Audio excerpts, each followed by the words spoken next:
I don't know if we've told it here before. Oh, we've never been here, so probably not.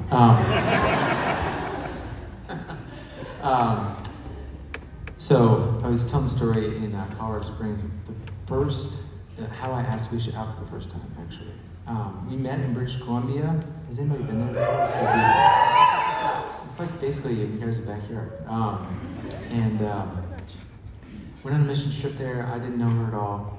And got back home, and my mentor at the time said, are you dating anybody? Or looking to? And I said, nah, I'm not. No thanks. And he said, well, you should date this girl named Alicia Keys. And I said, okay, cool. Why? And he said, well, he was her youth pastor. So he said, I've never met anybody at her caliber.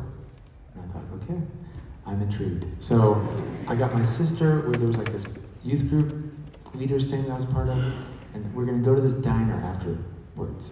And so when we got to the diner, I knew Alicia was running late, and I told my sister, you sit there, leave a seat between us, and say you're saving it for Alicia, so that when she gets here, she has to sit next to me. So Alicia came, sat next to me, and we hit it off. We basically talked about Narnia for 2 hours. Yes. Destined to be. So anyway, I was planning on asking her out that night, but a few things were against me. There was one of those weird, my plan was to ask her out at her car after. So it was one of those weird lobbies where you don't walk right in to the diner. It's like, it makes you choose. Like, if I'm walking out of the restaurant, it's like, there's no door here. It's just like, far side over there, double doors, far side over there. And so when we were all filing out, her car was over there, and my car was over there. There was no natural way to walk with her, and so I chickened out, and I did not follow her. So we get back to the car, it's starting to rain, with my sister. She'd done all this work to save the seat, so she said, so did you ask her out? I said, no, she went that way. And I think she did a literal face palm. She was like, so you go that way. So I was like, okay, you're right. So I turned around, started chasing down Alicia. Started to rain a little bit harder. And unfortunately, Alicia was carrying her 18-year-old brother on her back. And she's like 20. And so not optimal conditions for asking her out. So I say, hey, Alicia. And she turns around with Lane still on her back. And she said, yeah. I said, will you go out with me next week for coffee? And she didn't say anything because her brother didn't miss a beat and said, she's busy.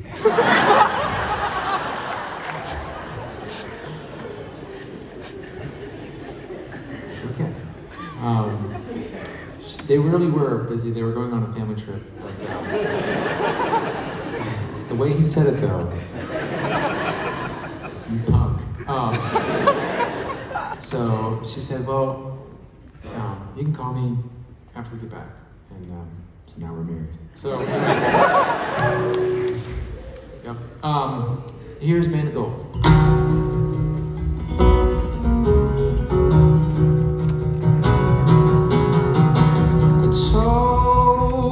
I was on your side. I told you I would never hide. So you can put your hand in mine, 'cause I'll be keeping by your side. I'll love you till the stars turn cold. And I'll love you like this ring I hold. Yes, around it goes, the circle never knows the end of the line, and so you will find with our love. As this love is a bed of gold, when the fire's burning and when the embers feel cold.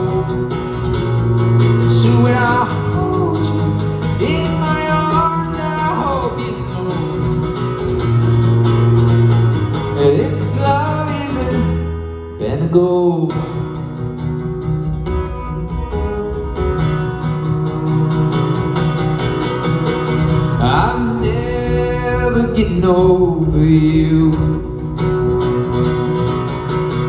No, I never will be over you. Yes, I threw away the key that bound my heart to yours, to the bottom of the sea. I don't need it anymore. No, there's no turning back for us. There's only moving forward. This love is a bed of gold. With the fires burning and with the embers feel cold. So when I hold you in my arms, I hope you know this love is a bed of gold.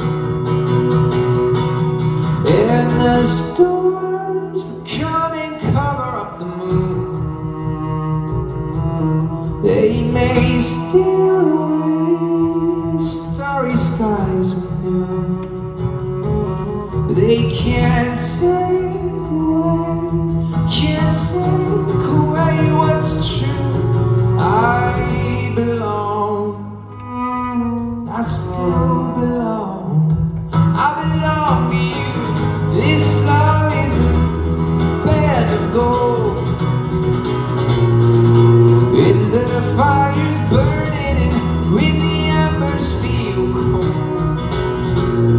So when I hold you in my arms, I hope you know this love is a bed of gold.